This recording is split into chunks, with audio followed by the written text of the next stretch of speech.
The Afghan sun was a physical weight, pressing down on the dusty, diesel-soaked air of Bagram airfield. A fine, gritty talcum powder of pulverized earth and sand, stirred by the constant passage of heavy vehicles, coated everything and everyone. It filled the lungs, gritted between the teeth, and settled into the folds of uniforms.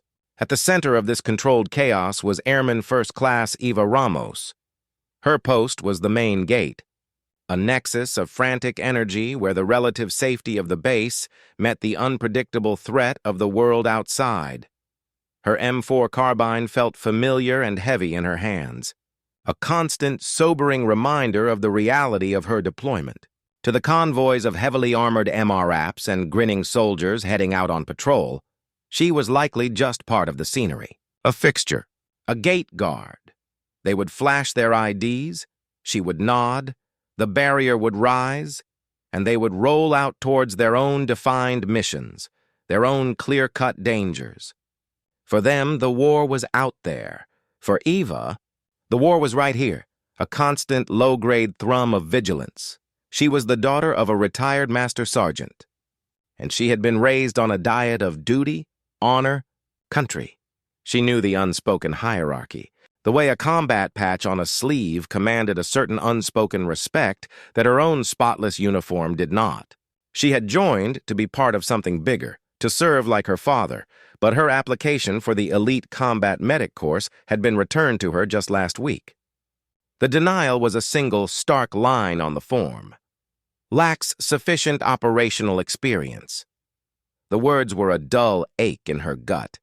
A bureaucratic catch-22.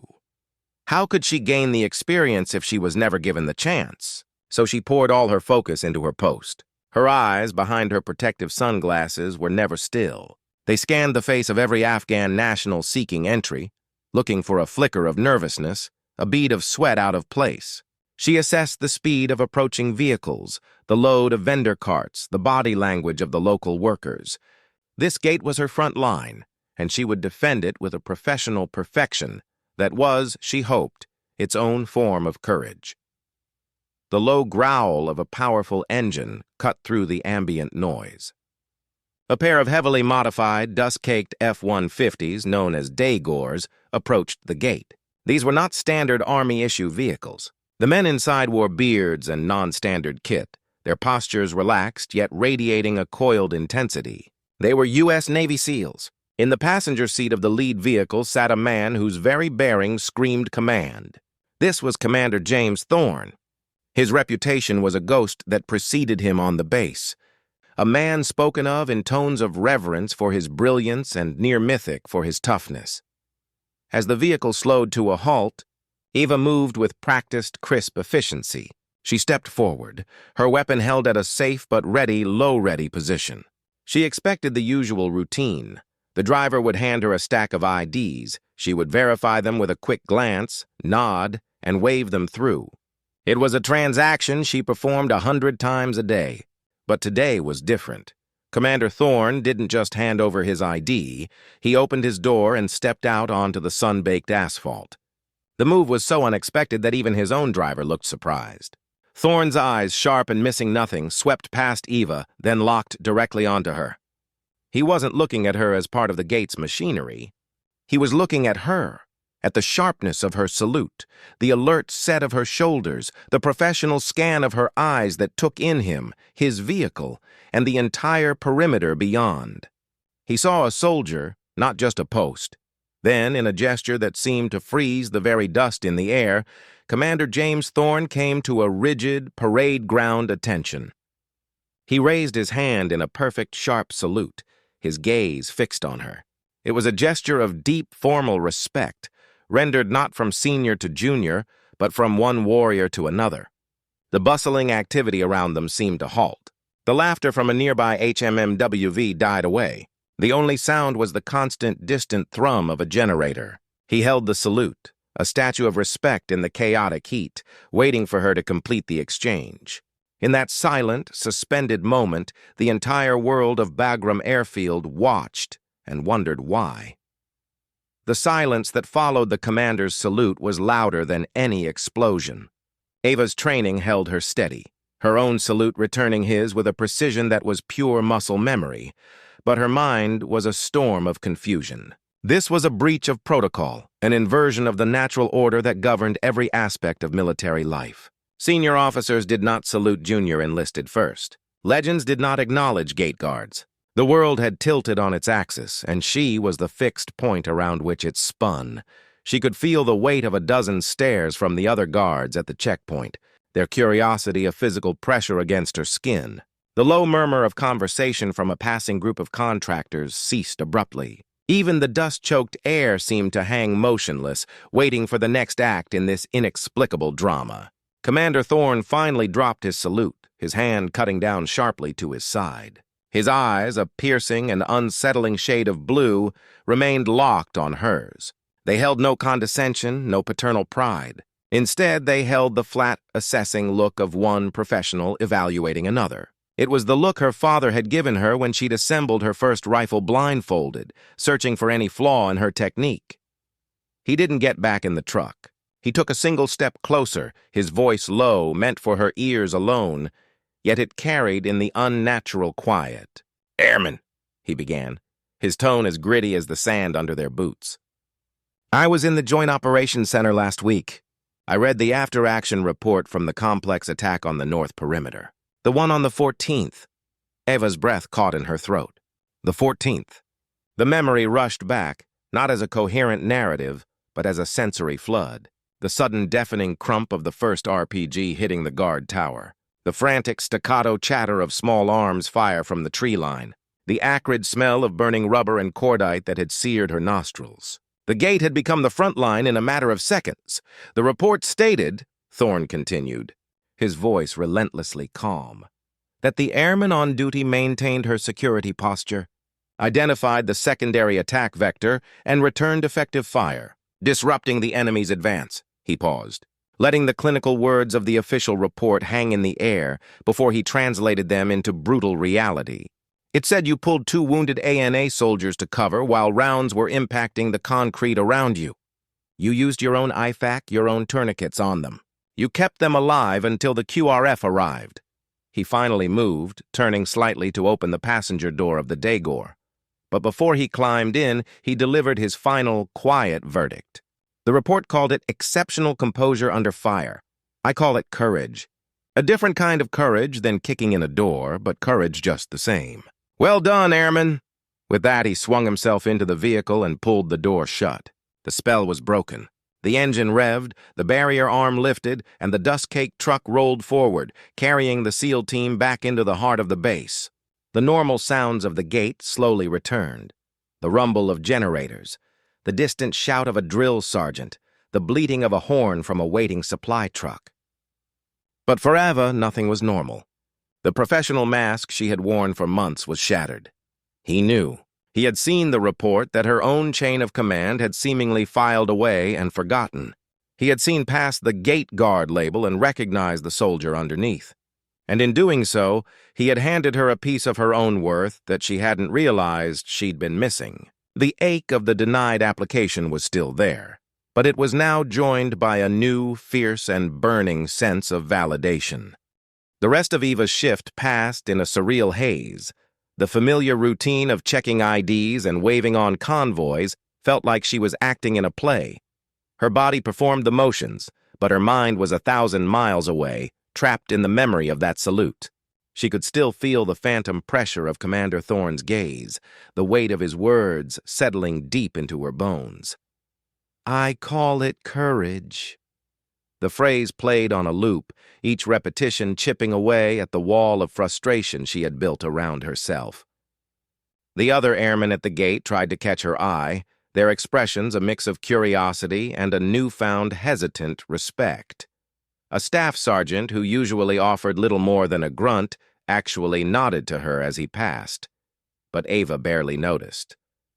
The validation was intoxicating, but it was also isolating. It highlighted the stark contrast between how a legendary SEAL commander perceived her actions and how her own Air Force world had seemingly dismissed them. The official report had been filed, but no one had acted on it. No one had seen what Thorne had seen. Later, in the chow hall, The whispers were a palpable thing. She heard the words gate guard and seal and salute floating from nearby tables. She kept her head down, pushing the bland mashed potatoes around her tray. It was there that Senior Master Sergeant Hayes, her squadron's senior enlisted leader, found her. He slid into the bench opposite her, his face an unreadable mask of weathered leather. "Ramos," he said, his voice low, "heard you had an interesting day." Ava simply nodded, not trusting herself to speak. Hayes leaned forward, his elbows on the table. "Thorne's a straight shooter. He doesn't do things for show. If he saluted you, he had a reason." He paused, studying her. "That reason seems to have lit a fire under some people at Group. Your application for the medic course. Let's just say it's being re-evaluated." Ava's fork stilled. This was the tangible consequence, the ripple effect of that single, silent gesture. But Hayes wasn't finished. His next words were quieter, laced, with a gravity that made the noise of the chow hall fade away. "Thorne lost a man," Hayes said, his eyes holding hers. "A young medic. Just a kid, really. It was during that complex attack, the one you were in. His team was the quick reaction force that finally pushed the enemy back and secured the perimeter. They got there just after the worst of it was over. They saw what you did. They saw those 2 ANA soldiers you patched up. Thorne saw his own medic gone, and then he saw you, an airman at a gate post, doing a medic's job and doing it well under a hail of gunfire. That salute wasn't just for you, Ramos. It was for his lost man, too. It was him saying the fight goes on, that courage pops up in the damnedest places." The revelation hit Eva like a physical blow. The entire event was suddenly recontextualized. It wasn't just about her. It was woven into a larger, more tragic tapestry of loss and respect. Thorne's gesture was no longer just a personal validation. It was a tribute, a passing of the torch from a fallen brother to a sister-in-arms he had never known. The weight of it was immense, humbling. It wasn't just her career on the line anymore. It was the honor of a memory. She couldn't fail. Not now. The ghost of a brave young medic she had never met was now her silent, demanding partner. The gate was behind her, but a far heavier burden had just been placed upon her shoulders. The news arrived not with a fanfare, but as a simple line on a digital personnel file. Her application had been approved. Airman First Class Ava Ramos was being reassigned to attend the United States Air Force Combat Medic course. The ripple from Commander Thorne's salute had become a wave, and it was carrying her all the way to Fort Sam Houston, Texas. The dusty, chaotic world of Bagram was replaced by the regimented green order of a stateside training base. But the gravity of her situation followed her. Every classroom, every training lane was haunted by the ghost of the SEAL medic she had never met. She wasn't just learning for herself anymore. She was learning for him. The training was brutal by design. It stripped away the theoretical and replaced it with the visceral. They learned to apply tourniquets in the dark, to pack gauze into simulated gunshot wounds while instructors screamed in their ears, simulating the chaos of a real battlefield. They practiced intravenous drips on each other until their arms were a map of faint bruises. Ava embraced the pain, the exhaustion.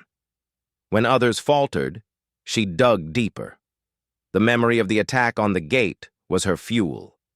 She remembered the sticky warmth of blood on her hands, the frantic pulse of the wounded ANA soldier under her fingertips, the feeling of utter helplessness tempered by a desperate will to act.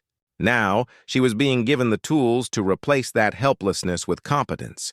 Her instructor, a grizzled combat rescue officer named Tech Sergeant Miller, noticed her intensity.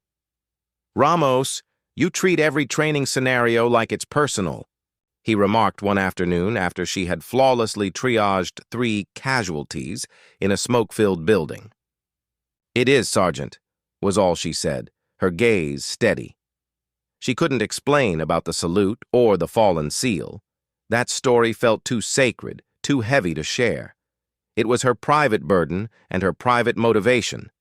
The final field exercise was a 72-hour nightmare of simulated combat. They were shelled, ambushed, and forced to march for miles with heavy packs. Sleep was a distant memory. During a night maneuver, her squad was hit by a simulated IED. The casualties were realistic, with moulage kits creating gruesome, lifelike injuries. One of her teammates, a young airman named Davis, was designated with a catastrophic leg amputation, his screams piercing the cold night air. Eva didn't hesitate. She moved through the simulated incoming fire, her mind clear, her hands steady. She applied a tourniquet to the mangled fake limb, her voice a calm, low monotone as she talked to Davis, keeping him focused and away from panic. She called for a medevac, relayed the precise grid coordinates, and continued treatment until the simulated helicopter arrived. She operated on pure, drilled-in instinct, her actions a seamless blend of skill and sheer will. When the exercise was called and the lights came on, Tech Sergeant Miller walked over. He looked at Davis, who was now standing and laughing, the horrific injury just a mess of latex and fake blood. Then he looked at Eva, her face smeared with dirt and sweat, her uniform a mess. "That was not training, Ramos," Miller said, his voice uncharacteristically quiet. "That was real. I've seen seasoned medics freeze under less pressure. Where did you learn that?" Eva just met his gaze, the memory of Afghan dust in her nostrils. She simply said, "On the job, Sergeant." He nodded slowly, a look of deep respect in his eyes. He didn't need the whole story. Her performance told him everything he needed to know. She was ready. The gate was a lifetime away. The real war was waiting. The plane ride back to Afghanistan was a different kind of journey. The nervous anticipation of her first deployment was gone, replaced by a focused calm. The sterile, air-conditioned air inside the C-17 Globemaster smelled of jet fuel and sweat, but in Eva's mind, it was already mixed with the scent of dust and blood. She was no longer Airman First Class Eva Ramos, gate guard. She was Senior Airman Ramos, combat medic, attached to a mobile response squadron. The badge on her uniform, the one she had bled and sweat for, felt heavier and more significant than any medal. Her new world was a world of constant movement. They lived out of armored vehicles and temporary outposts, their mission to provide rapid medical support to units operating in volatile regions. The sprawling relative safety of Bagram was a distant memory. Here, the front line was everywhere and nowhere. The landscape was a stark, beautiful, and deadly expanse of mountains and desert, where any culvert could hide an IED, any quiet village a nest of insurgents. The first few weeks were a blur of routine patrols and minor medical calls, treating a soldier's heat stroke, stitching up a cut from a piece of torn metal, dispensing antibiotics for a local child with an infection. It was necessary work, but a part of her dreaded the possibility that this would be the sum of her war, that she would never truly be tested, that the skills she had honed to a razor's edge would never be used for their intended, terrible purpose. That test came on a Tuesday. The call crackled over the radio, cutting through the afternoon haze. It was a distress signal, a troops in contact from a unit pinned down in a rocky valley. A helicopter had been forced down during a special operations mission. The survivors were trapped and taking heavy fire. The QRF was rolling, and her medical team was to embed with them. As her MRAP lurched into motion, the roar of its engine filling the compartment, Eva methodically checked her aid bag for the 10th time. Tourniquets, hemostatic gauze, chest seals, IVs. Every item was a prayer, a hope that it would be enough. The ride was a violent, jolting nightmare. The driver pushed the heavy vehicle to its limits, swerving to avoid suspected IED holes. The sound of distant small arms fire grew steadily louder until it was no longer distant. It was the sharp, unmistakable crack of rounds passing overhead. They arrived at the edge of the chaos. The downed helicopter was a blackened scar on the hillside. The air was thick with the smell of burning fuel and cordite. Through the vision block, Eva saw figures moving through the rocks, the staccato muzzle flashes of their rifles pinpointing their positions. Then she saw him. It was a glimpse, but an unmistakable one. A tall, broad-shouldered figure, his arm bleeding heavily from a gash, was directing fire from behind a boulder, covering his men as they tried to extract the downed pilots. It was Commander Thorne. The man whose salute had set her on this path was now, himself, a casualty in the very fight she had been sent to support. The world narrowed to this single dust-choked valley. The training, the memory of the gate, the ghost of the fallen medic, it had all led here. The MRAP's rear ramp slammed down with a metallic clang, flooding the dark interior with the blinding hostile light of the Afghan sun. Her war was no longer a question. It was here. The ramp hit the dirt, and a storm of noise and violence rushed in. The sharp, percussive crack of sniper rounds, the heavier thud of machine gun fire, the frantic shouts of men. It was a physical wall of sound that hit Eva with near-physical force. For a single paralyzing second, the training simulations and the brutal reality collided. Then instinct, forged in Texas and tempered at the gate, took over. She hefted her aid bag, a heavy, grim anchor of hope, and followed the security team out into the hellscape. Dust and smoke stung her eyes.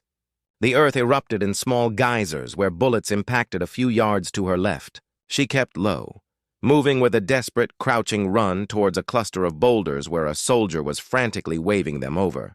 "Medic! We need a medic over here!" he yelled, his voice raw with panic. He pointed towards a shallow depression where a young SEAL lay crumpled, his leg a ruin of blood and torn fabric from the knee down. The femoral artery, she knew it instantly. He had minutes, maybe less.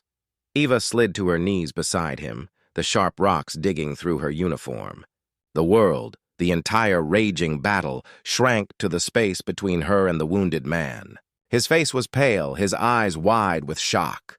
"Hey, look at me!" she commanded, her voice surprisingly calm, a stark contrast to the chaos around them. "Look at me! What's your name?" "Kyle," he gasped, his breath coming in ragged pants. "Okay, Kyle. My name's Ava. I'm a medic. You're going to be okay, but you have to listen to me." Her hands were already moving, a blur of practiced motion. She ripped open a tourniquet, the crinkle of the plastic packaging deafening in her own ears. She looped it high on his thigh above the horrific wound. She cranked the windlass, turning and turning until the bright arterial spurting slowed, then stopped. The immediate pulsing threat was contained, but he was still bleeding. She tore open packets of hemostatic gauze, packing the mangled flesh, applying direct, brutal pressure. Kyle screamed, a raw animal sound of agony. I know, I'm sorry," she murmured, her voice a low, steady mantra. She didn't look up, even as a ricochet whined off a rock nearby, spraying her with stone fragments. Her focus was absolute. She found a vein in his arm, slid the IV catheter in on the first try, and hooked up a bag of saline to replace the volume he was losing. She was a machine of compassion, her every movement precise, efficient, and driven by a single purpose. This man would not die. Through the haze of her concentration, she was aware of a presence nearby providing covering fire. She didn't need to look to know it was Commander Thorne. He had moved from his own position to hers, using his body and his rifle to draw fire away from the medical evacuation point. He was bleeding, his arm hanging uselessly at his side, but his voice was a rock in the chaos, directing his men, laying down, suppressing fire, creating a bubble of relative safety for her to work in. In that moment, they were a perfect unspoken team, the warrior and the medic, each enabling the other's sacred duty. She finished packing the wound and secured a fresh bandage. "He's stable," she yelled over the gunfire. "We can move him." Thorne gave a sharp, acknowledging nod, and two of his men rushed forward with a litter. As they carried Kyle away, Eva finally allowed herself a single deep breath. The ground around her was littered with bloody gauze and empty wrappers, the evidence of her battle. She had passed the test. Not the one in Texas, but the real one. Here, on this bloody patch of earth, she had been a medic. The fury of the firefight began to recede, ebbing away like a violent tide. The distinct chatter of the enemy's weapons was replaced by the controlled, disciplined bursts of fire from the SEALs and the responding QRF, systematically clearing the remaining pockets of resistance. An eerie, relative quiet descended, broken only by the moans of the wounded, the crackle of the burning helicopter, and the frantic calls for corpsmen. The dust started to settle, revealing the grim cost of the engagement. Ava's work was far from over. The adrenaline that had fueled her through Kyle's crisis was fading, leaving a deep bone-weary exhaustion in its place. But there were other wounded. She moved from one man to the next, her movements now slower, more methodical but no less sure. A sprained ankle here, a shrapnel wound there. She cleaned, bandaged, and offered words of reassurance. Her calm presence, a small island of order in the aftermath of the storm. It was as she was applying a pressure dressing to a soldier's lacerated forearm that she felt a presence behind her. She turned.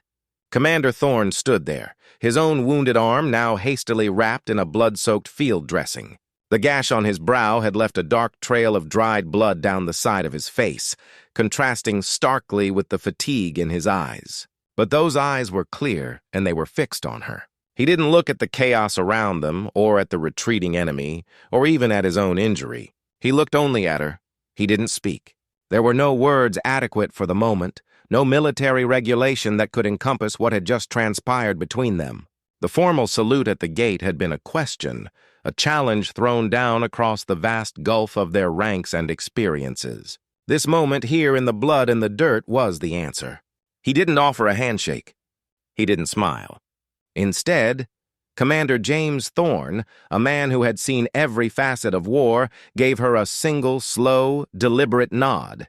It was a gesture stripped of all ceremony, all pageantry.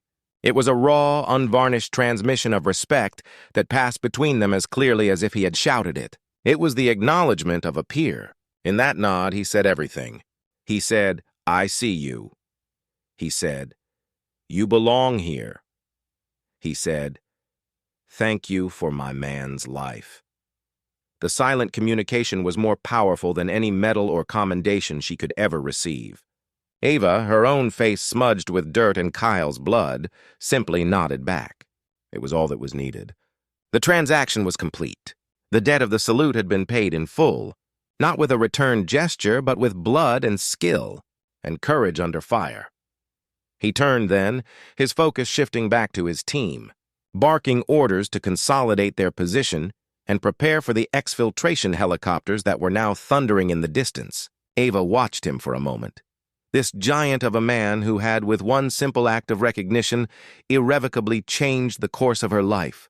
Then she turned back to the soldier with the lacerated arm, finishing the knot on his bandage with steady hands. The world had righted itself. She was no longer the gate guard who had been saluted. She was the medic who had earned the nod. And in the economy of warriors, she knew which one held more weight. The exfiltration was a controlled blur of roaring rotors and churning dust. The wounded were loaded first. Kyle carefully strapped onto a litter, his life no longer hanging by a thread, but secured by the tourniquet and gauze Eva had applied. She climbed aboard last, finding a spot on the webbing seat between two hulking SEALs who gave her grim, appreciative nods. The helicopter lurched into the sky, the valley of the firefight shrinking below them into a silent, scarred patch of earth. The thrum of the engines vibrated through her bones, a soothing counterpoint to the jarring cacophony of the battle. She leaned her head back against the bulkhead, closing her eyes, not in sleep, but in a state of pure, exhausted awareness. The metallic smell of blood, both old and new, filled the cabin, a scent she now knew she would carry with her forever. Days later, back at a larger, more secure base, a different kind of formality took hold. The chaos of combat was replaced by the structured processes of after-action reports and medical debriefs. Ava learned that Kyle was stable, had been flown to Landstuhl, Germany, and was expected to keep his leg. The news was a quiet victory that settled deep in her soul, a balm on the raw memories. She was in the bustling aid station, restocking her depleted aid bag, when the atmosphere in the tent shifted. A hush fell over the normally noisy space. She looked up.